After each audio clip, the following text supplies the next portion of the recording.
says if Spurs can spend £65 million on a striker, then surely that we can. There has to be a surprise at the end of this window. I want Eze and Victor Osimhen to come end of this window. Do you think something like that could happen, Lee, in the next coming weeks? Yeah, I do, and I'll be shocked if it doesn't happen, Dan. Shocked if it doesn't happen. I really will. I understand it. I see that people are in this chat saying about it. I understand. I totally agree with everything that people are saying. Like, I'm not accepting second this year, Dan. I'm not accepting second. I have the last couple of years. I expect Arsenal to win this league this year. Like, you know what I mean? Now, why I expect them to win this league is because we was damn close last season. We should get stronger. Manchester City shouldn't. If you have a look at the age of their squad and things like that and their players, right?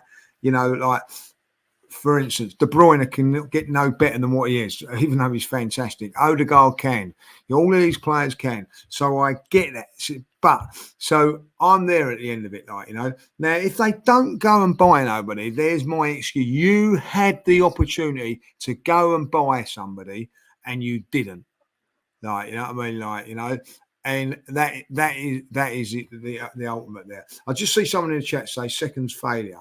You know what I mean? Like 2-3 years ago, fourth was fantastic. Do you know what I mean? Like, the progression's there, guys. You know what I mean? Let's not get that we're not talking about top four no more here, or are we going to get top four like we have done for 10, 15? We're talking title. We're talking Premier League, the golden, the holy bloody grail, right? You know what I mean? This is it. Make sure you get it, like, you know what I mean? Like, and this is what I'm saying. You've got the opportunity to do it, and you're spending £40 million on a left back.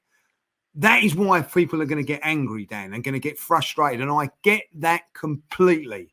I get it. There's no excuses no more. You get out there. If you don't win that league and you don't go and buy the striker and you don't spend no money, that is down on Arteta, that is down on Edu, that's down on everybody at Arsenal Football Club, because they're asking you to spend your money and they're not. So don't. What if I spoke to Edu now, but don't give people the opportunity to dig you out. Give it everything that you've got to win it, like, you know what I mean? Like, everything you need to win this title. And I don't think at this moment in time we have at present. But there's still, is that right, 3 weeks to go for 3 weeks. Still 3 weeks to go. Long time in football.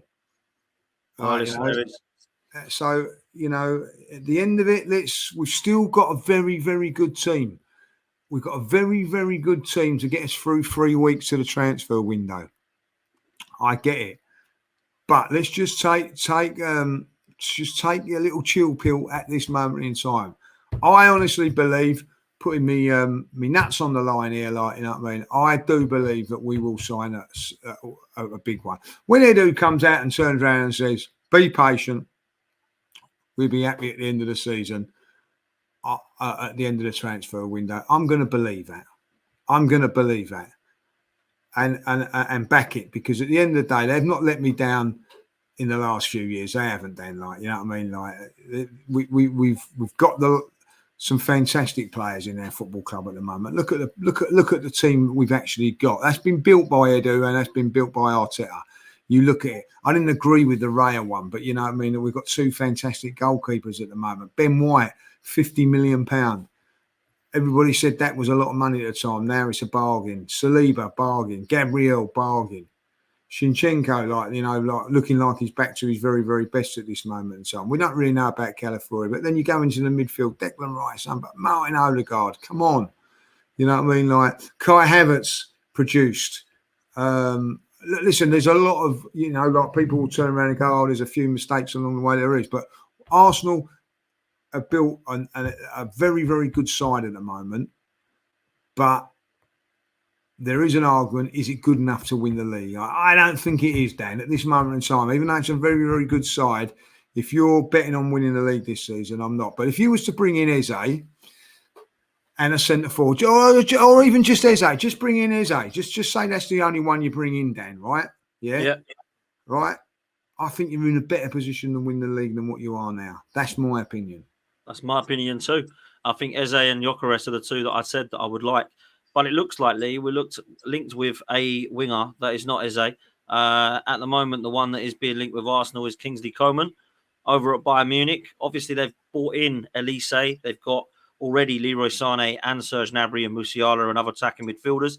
And Kingsley Coman is the guy that Arsenal, according to a couple of sports reports, suggesting that we are plotting a shock move to sign Kingsley Coman on a season-long loan. Sources have told Football Insider that Coman is keen on making a move to Arsenal this summer, but would seek assurances over his playing time, which is, to be fair, something which all these wingers are going to do because they know they're coming to Arsenal with Saka, Martinelli and Trossard already there. So I can understand why potentially they might be doing that. But I wanted to ask you, Lee, about this because I like the player. I think he's great, can play off both wings. He's definitely won everything in the game. He's experienced head, obviously with France and over in Germany with Bayern Munich as well. But his injury record isn't great again, Lee. This is a problem at the moment we've got with these wingers that we're linked with, like Pedro Neto and others. Kingsley Coman has had some injury problems, mate. What do you make of this one? I'm with you on that. We're in this sort of like the Harry Kane situation with Spurs with Spurs when they're trying to get a centre forward. If you're going to say, if I'm coming, where am I going to play? Are you going to back up Saka? Are you going to back up Martinelli? Or you know, what I mean, I can't.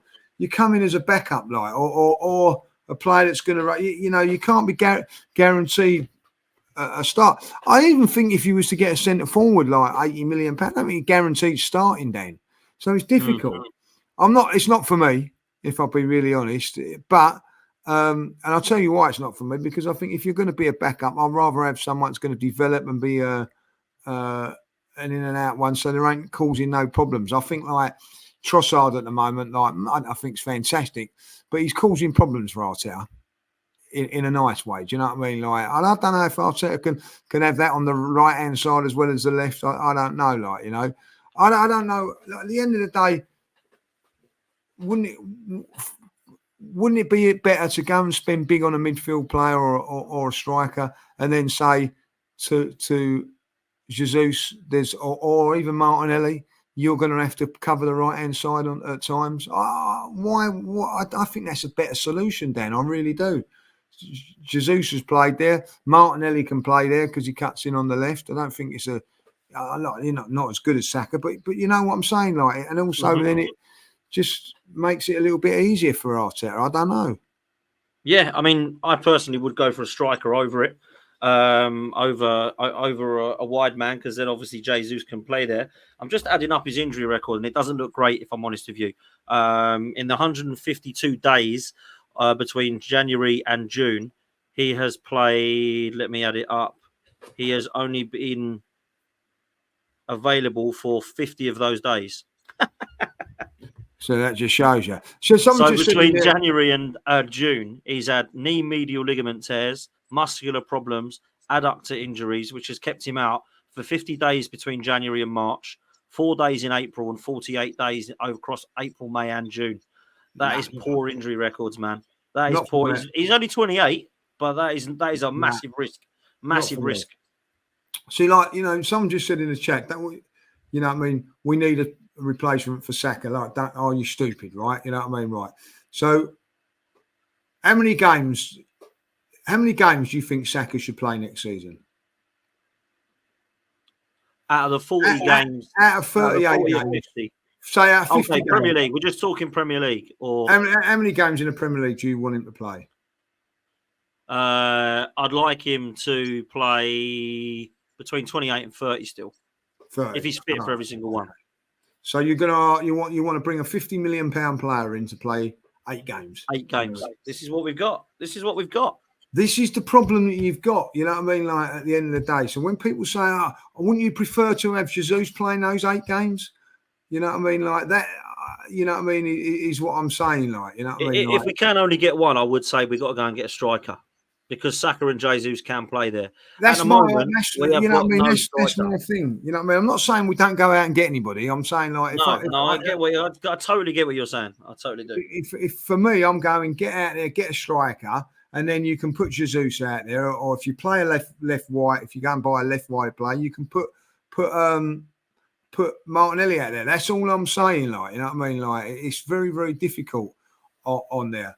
You know what I mean? Like, Harvey, have I mentioned Vieira in any of the conversation? Have I, like, you know what I mean? We played Vieira. I've not said that, have I? I've said Jesus or Martinelli going out there. There's a difference. Are you not happy with Jesus going and cover?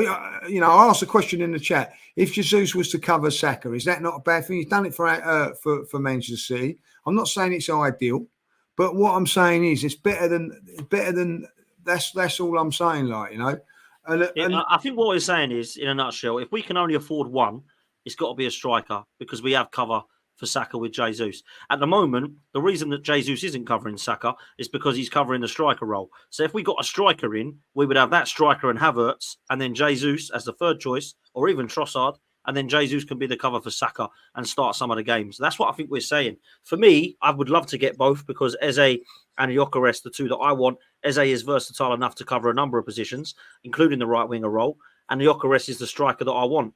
So I understand that one. If we are going to go and get a Kingsley Coman, who's he playing against then? Who's he starting? Is he starting? Is he playing on the left and we have hit Coman and Saka and we leave Martinelli and Trossard out? Like, what's happening here? So I understand what you're saying. We do need competition. We do need 100% somebody like that to come in and compete with Saka. But at the same time, if we can only bring one of them in, it has to be a striker over a winger for me. It just has to be.